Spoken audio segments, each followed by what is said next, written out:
길르앗 사람 야일을 만나게 되어집니다. 제일 큰 특징이 무엇이냐면 길르앗 사람 야일이라는 거예요. 뭐가 이상하냐? 길르앗 사람이라니까요. 보통 사사가 소개될 땐 지파가 소개돼야 돼요. 뭐 단 지파라든지 아니면 므낫세 지파라든지. 근데 야일은 지역이 소개되고 있어요. 길르앗 사람. 그러니까 지역이죠. 이게 야일의 첫 번째 특징입니다. 야일이 그를 이어 일어나서 이스라엘을 12년 동안 사사하니라. 그는 길르앗 사람이라. 길르앗이라는 게 되게 중요한 야일을 이해하는 어떠한 모티브가 되어집니다. 요단강 서쪽이 예루살렘이 있는 지역이라면 동쪽이 르우벤, 므낫세, 갓 이 세 지파가 먼저 약속을 받은 땅 아니겠습니까? 일반적으로 그 중에서도 민수기에 보면 야일이 므낫세 지파 가운데 등장을 하는 걸 보면 므낫세 지파의 땅으로 기본적으로 이해되어집니다. 하지만 이미 이때 사사 시대가 되어지면 길르앗이라는 것은 요단 동편 전체를 대표하는 어떠한 그런 지역의 지명으로 표현될 수 있을 것입니다. 마치 외국인들이 나 서울 간다 그러면 한국 간다라는 느낌처럼 대표적인 어떤 지명으로 사용되어지는 때입니다. 그러니까 야일이 길르앗 사람이라는 것은 그 지역에 이미 어떤 영향력을 미치고 있다라고 볼 수도 있는 것이고, 또 하나는 무엇이냐면 이제는 더 이상 지파가 중요하지 않다라는 거예요. 지파의 경계가 바뀌어져서 지역 개념으로 나아가고 있다라는 분명한 증거 가운데 하나이기도 합니다.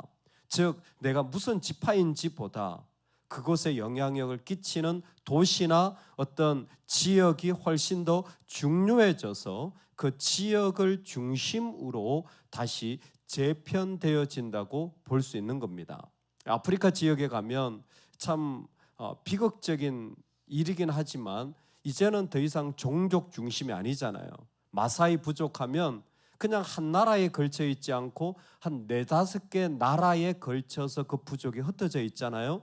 그런 것처럼 이제는 지파, 부족 개념을 벗어나서 도시 공동체, 심지어 이제는 약간의 국가 공동체까지 진행되고 있다라는 변화가 빨리 되어지고 있는 것을 길르앗 사람이라는 이 한마디를 통하여서 우리는 알 수 있게 되어집니다. 무엇보다 그 성읍들은 오늘까지 하본 야일이라 불리며 길르앗 땅에 있더라. 하본 야일, 야일의 땅, 즉 얼마나 야일이 그 가운데 영향력을 정치적으로 끼치고 있는지가 지명에 남아있을 정도로 야일의 영향력이 그 동편 전체에 상당하게 생각보다 훨씬 크게 영향력을 끼치고 있다는 것이 길르앗 사람 야일이라는 말의 첫 번째 특징입니다. 지파가 아니라 지역 이름을 통하여서 그 시대적으로 그리고 야일이 그 전체에 참 많은 영향력을 끼치고 있다는 것을 알게 되어집니다.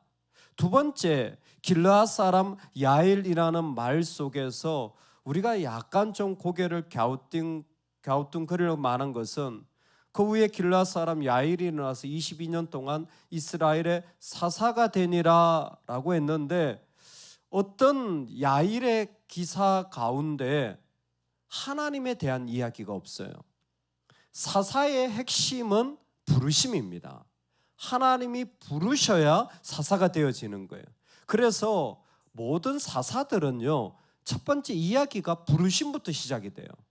그가 어디에 있었든지 어느 집의 자손이든지 어떻게 태어났든지 하나님이 어떤 식으로 부르셨는지가 중요한데, 야일의 기사에는 하나님의 이야기가 전혀 나오지 않아요. 부르심도 나오지 않고 구원했다는 이 얘기도 나오지 않고 전부 다 야일 이야기만 나옵니다. 자연스럽게 물을 수밖에 없는 거죠. 하나님은 어디 계시지? 하나님은 어떤 관계 가운데 있니? 사사기가 점점 타락의 구조로 가는 이 시점에 하나님과의 관계가 약화되어지고 하나님이 그 가운데 점점 없어지는 것이 그 가운데 보여지는 거예요. 여러분, 제일 중요하게 여길 게 이게 이 질문이에요. 뭐 서운하고 마음도 어렵고 뭐가 복잡하고 다 맞아요. 근데 우리는 뭘 물어봐야 되냐면 너의 하나님은 어디 계시니? 너의 하나님은 어디 계시니? 이건 물어봐야 돼요. 여러분, 세상 사람들은요 충분히 그런 얘기 할 수 있습니다. 그리고 교회도 그런 얘기 할 수 있어요. 근데 교회가 다른 유일한 것은 너의 예수님은 어디 계시니? 그래서 예수님이 없다면 그건 교인이 아닌 거예요. 그건 믿는 자가 아닌 거예요. 믿는 자가 아닌 사람과 믿음의 이야기를 한다? 그건 불가능하죠. 그건 세상 논리로 해야 되는 거예요. 왜 돈 필요하니? 왜 사과가 필요하니? 하나님이 없어지는 거예요. 즉 이 백성이 이스라엘이 맞나라고 물을 때 점점 우리는 고개를 가로저을 수밖에 없는 게 하나님 없는데 어떻게 하나님 백성입니까? 하나님이 고백되어지지 않는데 어떻게 하나님의 자녀입니까? 하나님의 이야기는 하나도 없고 대신에 다른 게 나와요. 그의 힘이 구체적으로 보여져요.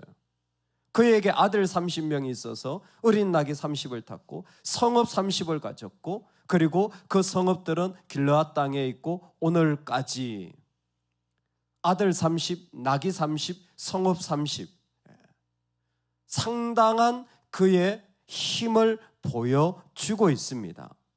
단순한 가족 정도가 아니라 성읍 30개를 다스렸다고 하니까 아마 길르앗에서 얼마나 그의 영향력이 마치 거의 절반의 왕처럼 어느 정도 그가 나귀를 타고 상당한 어떤 계급에 있다라는 것을 보여주는, 당시 나귀는 귀족들의 이동수단이었던 것을 보면 분명히 지배 계급으로서 많은 것을 가지고 영향을 끼치고 있다는 것을 우리는 볼 수 있는 겁니다. 중요한 것은 그의 영향력과 힘은 보이는데 과연 마지막에 하나님이 없는 그의 인생에 사사로 한 게 뭐냐? 사사로서 무슨 이스라엘을 건졌느냐 묻는다면 야일은 그 기록이 없어요. 사사로서 한 기록이 없습니다. 여러분, 오늘 이것이 우리에게 대단히 중요한 도전을 하나 남깁니다. 믿음을 가진 사람이 믿음의 영향력이 있느냐라는 거예요. 믿음을 가진 자가 믿음의 영향력을 가지고 살아가느냐는 거예요. 존 스토트가 아주 중요한 말을 했습니다. 믿음은 신념이 아니라 삶의 방향성과 헌신을 포함한다 그랬어요. 믿음은 이론이나 개념이나 무슨 연불 정도가 아니라 믿음은 분명한 방향성과 헌신이 포함된 개념이라는 거예요. 믿음을 가지고 있다면 그 사람이 지금 어딘가에 하나님이 부르셔서 방향성이죠. 헌신하는 자리가 있는 게 믿음의 사람이라는 거예요. 야일을 보면 하나님도 없지만 그가 하나님 앞에서 수많은 것을 가지고 30 좋아요. 어마어마한 힘을 가지고 있어요. 근데 그의 삶에 과연 무엇 했나 묻는다면 아무것도 없는 삶의 자리를 보면서 오늘 우리는 우리의 믿음이 어떤 모습으로 어떤 자리에 우리의 영향력이 끼쳐지고 있는가? 과연 우리의 믿음이 주님을 나의 주인으로 받아들이는 것, 주님을 나의 주인으로 받아들이는 것, 여러분, 이것이 신앙의 출발입니다. 스피릿교회 오면 제일 먼저 배우는 게 이거예요. 스피릿교회 오면 믿음은 신념이 아니라 받아들이는 것입니다. 새가족 첫 주에 배워요. 여러분 기억 안 나시면 다시 새가족 공부하세요. 계속 다시 설명을 드립니다. 믿음은 내 신념이 아니에요. 내 신념은 얼마든지 바뀌어요. 여러분 몸이 좀 아파 보세요. 신념은요 흔들릴 수 있어요. 일이 계속 안 돼 보세요. 내 마음은요 무너진다니까요. 그건 믿음이 아니에요. 믿음은 주님을 받아들이는 거예요. 그렇게 스피릿 교회 왔잖아요. 그렇게 하나님 몸된 교회 왔잖아요. 그 다음이 뭡니까? 믿음은 받아들이는 것에서 출발해서 따라가는 것으로 완성되는 거예요. 주님을 따라가야 되는 거예요. 주님을 따라가는 게 믿음인 거예요. 그 주님이 원하시고 기뻐하시는 자리까지 내 삶이 걸어가지는 것이 믿음이에요. 근데 놀랍게도 수많은 분들이 믿음을 얘기하면 계속 자기 신념, 요즘 믿음이 다운됐어요. 요즘 믿음이 어려워요. 이런 희한한 말들을 교회가, 교인들이 만들어 놔놓고 거기에 주저앉아 버려 있어요. 주님은 없어요. 주님은 없어요. 오늘 우리에게 믿음은요 분명합니다. 주님을 받아들일 뿐만이 아니라 그 주님께 헌신하는 자리, 주님을 따라가는 자리가 믿음이에요. 그게 믿음의 영향력이에요. 내가 뭔가를 가지고 이룬 게 아니라 내 주님을 향하여 헌신하는 자리가 우리가 이 땅에서 끼쳐져야 할 영향력이에요. 야일에게 뭐가 없냐면 하나님을 향하여 따라간 자리가 하나도 없는 거예요. 성어 30개 가진 게 죄입니까? 낙이 30마리를 그리고 아들 30명을 가지고 있는 게 이거는 옳지도 그렇지도 않아요. 하지만 중요한 것은 그가 하나님께 헌신한 자리가, 하나님을 따라간 자리가 없다라는 것은 너무 타락한 모습이라는 겁니다. 사사기가 말해주는 거예요. 이건 타락한 자리라는 거예요. 그것 자체가 이미 그 인생에 너무나 부패한 모습으로 이어지고 있다라는 겁니다. 이렇게 되어지잖아요. 조금 있으면 이제 금방 나와요. 사람을 태워서 하나님께 드리는 이 어리석은 입다의 이야기도 사사시대에 등장하게 되어집니다. 즉 비성경적인 내용들이 들어와도 걸러낼 장치가 없어져요. 우리가 이 땅에 진리를 세우는 것은요 막 신학을 하고 교리를 배우고 그것도 필요합니다. 근데 진짜 더 필요한 건 주님을 적극적으로 따라가는, 헌신하는 사람이 진리를 나타내는 거예요. 주님을 적극적으로 따라가며 헌신하는 사람, 저 사람 왜 저렇게 살지? 여러분 이런 말 좀 들으셔야 돼요. 할렐루야. 저 사람 왜 저렇게 살지? 머리도 멀쩡한 것 같고 몸도 멀쩡한 것 같은데 왜 저런 말을 들으며 살지? 돈을 왜 저렇게 쓰지? 왜 시간을 저렇게 쓰지? 그게 하나님께 헌신하는 자들은 필연적으로 들을 수밖에 없는 말들이에요. 왜? 방향이 하나님을 향하여 헌신해서 나아가니까. 이게 믿음의 영향력입니다. 오늘 야일을 통하여서 나는 어떻게 선한 역량을 세울 것인가?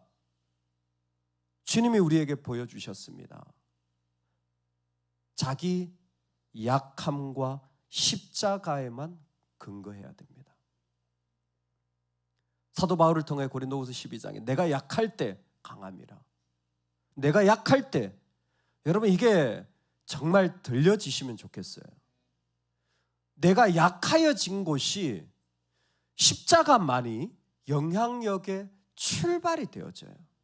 근데 이 근거를 내 성읍 30개로 하면요 내 영향력이 되어지지 하나님의 영향력 되어지지 않아요. 절대 그렇게 생각하지 마십시오. 성읍 30개를 주님께 바치더라도 그 근거는 내 약함과 십자가여야 돼요. 철저히 내가 죽어진 자리여야 하나님이 그 일을 기뻐하시는 거예요. 가장 하나님이 즐거워하실 때가 언제냐? 성도가 드리는 기도를 하나님은 가장 기쁜 향로에 담아서 받으신다고 했습니다. 왜 그럴까요? 기도는요 철저하게 고백하는 거예요. 내가 아닙니다. 주님입니다. 나는 안 됩니다. 주님이 하셔야 됩니다. 이거 고백하는 게 기도잖아요. 내가 할 수 있으면 뭐하러 기도합니까? 그냥 하면 되지. 여러분 그렇지 않나요? 내가 사람을 바꿀 수 있다면 내가 뭐하러 기도합니까? 야 이렇게 한마디 하고 그냥 끝내면 되지. 근데 기도는 그게 아닌 거예요. 내가 할 수 없습니다. 사람의 영혼을 건질 수도 바꿀 수도 내가 할 수 없습니다. 세상을 내가 바꿀 수가 없습니다. 주님이 하셔야 됩니다.